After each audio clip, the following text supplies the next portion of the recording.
the US Open this year would have comfortably been a film because you had your villains, not shouting for.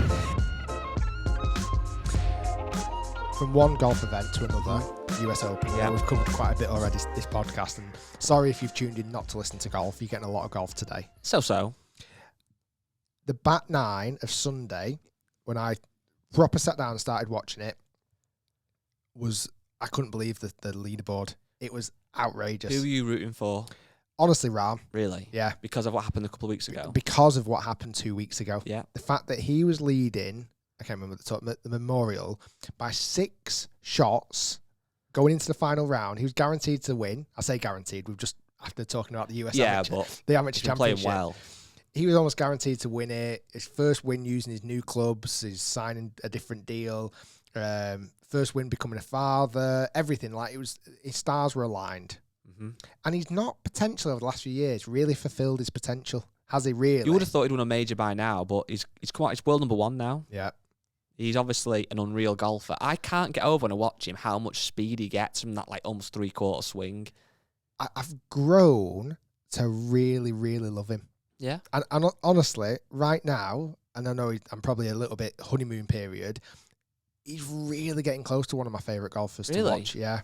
I just love so much about him. I love his attitude. I love his passion. I love how he gets annoyed. Mm-hmm. I know it sounds ridiculous, but I love seeing that.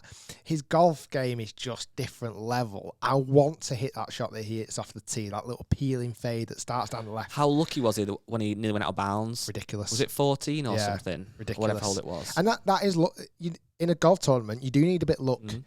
Where Louis Oosthuizen, I love Louis. He's such a calm, relaxed, never looks too phased. He's won, obviously, the Open at St Andrews many years ago. I think it was 10 years ago or so. He's come second so many times in major tournaments. It's outrageous.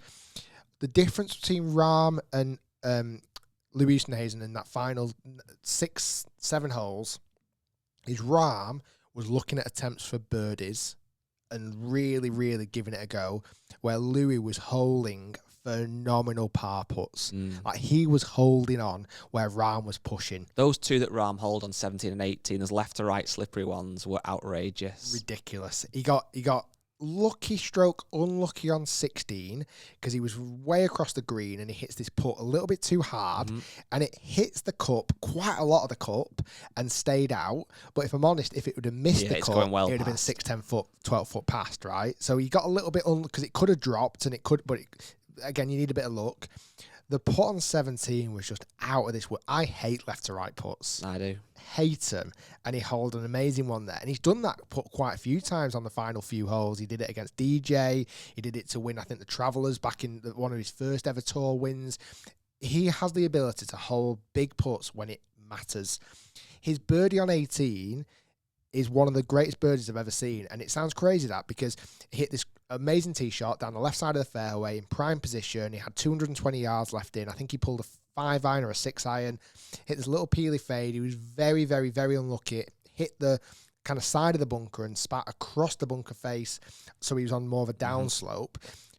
3 yards left, he's on the green putting for eagle.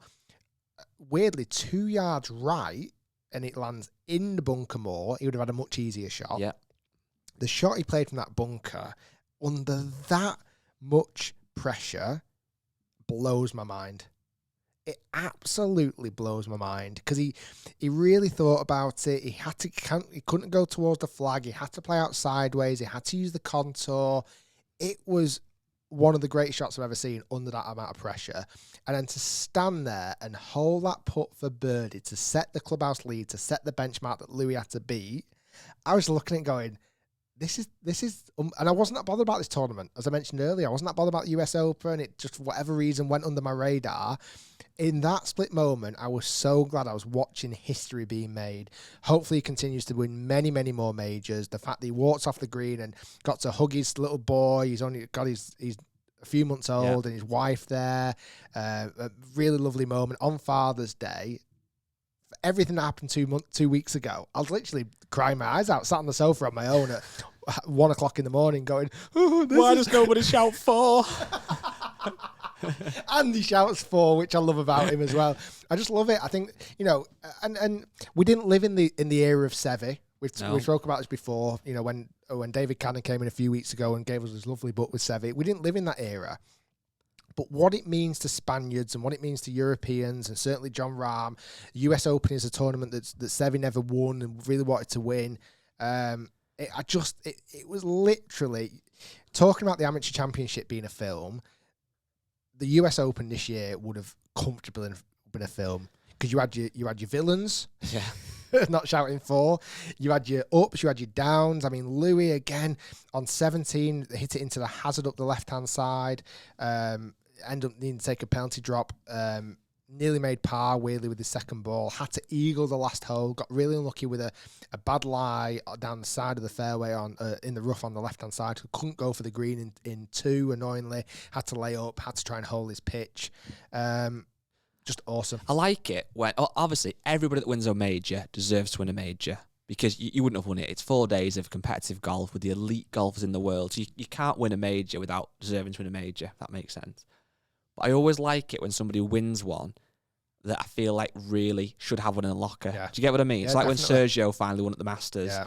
Obviously now with John Rahm. There's been a few players like that, Molinari winning the Open, who have been up and around for a long time. Yeah. And you almost think, I don't know, Rahm's 26, so it was no mad rush, but you almost think, I'm glad they've got one now so they don't become that player that's the nearly man, you know. And I think now he's got one. There's no reason why he won't go on to win, obviously, loads more. Another quick question for you then, and again, I know I've said this a million times in the podcast, but I don't watch loads of tour golf, and I probably should start to watch more. But Rory ended up coming tied 7th, and he's 2 over for the day, so I think he's 1 over for the tournament. That must have been one of his best chances in a while, really. It's now been, and it's mad to say, 7 years since he last won a major. Is he going to... The last one was the Open, so literally coming to bang on 7 years ago. Again, he's only, how old is he? He's 32, so he's a very young man still.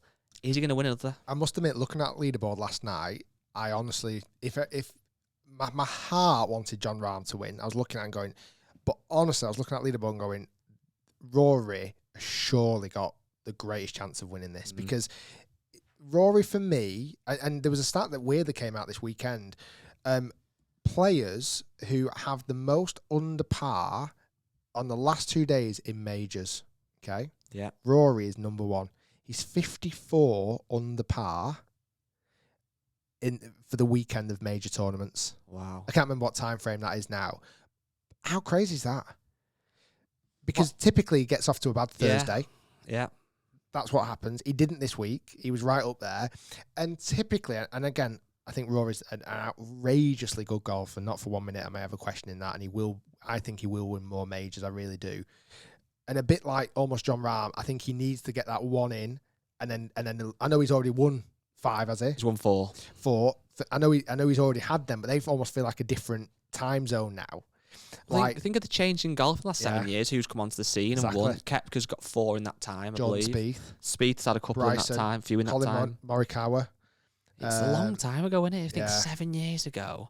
Yeah. Now John Rahm as well. You know what else is mad? So if you look right, so 7 years ago, go on. So Matt Wolff, for example. Oh, come on, that's annoying. There's somebody, when you type in Matt Wolff, there's somebody that's actually a filmmaker that comes up first on Wikipedia. 1 sec. So Matt Wolff is 22. So when Rory last won a major, he'd have been 15. How mad's that? That is mental. Like these guys now that are really up there and competing were like literally mid-teenagers when Rory last won a major. Madness. And I was watching him yesterday, and the only thing, and I'm not jumping onto this, I don't want this to be a big deal or anything. For me, the difference was there yesterday. John Rahm was holding putts. A lot of people weren't. Mm-hmm. Rory being one of them. Like hold putts to win when literally John Rahm stood there and he had to hold. Otherwise, if he doesn't hold those putts on 17 or 18, he's 3rd, 4th. He's in the pack. You've got to hold those putts, and that is the big difference in that situation. But honestly, from what I thought was not going to be a great tournament, I honestly thoroughly enjoyed it. Sunday afternoon with that packed leaderboard. I mean, you look at the leaderboard again. But shout out to how do you pronounce his surname? The Italian Guido. Yeah, I don't know how you say it. That was class. I was a big fan of that. Yeah. Because he's come top 4, tied 4th. The fact you can see Bryson, Colin Morikawa, Xander Schauffele, Paul Casey back up there. Bryson, until he's kind of collapsed on the back 9. He shot 8 over back 9. Sounds like me. Like I say, it's just one of those things. But That's what happens if you don't shout 4. You get the evil Rick Shiels vibes. Is that karma? Possibly. I'm not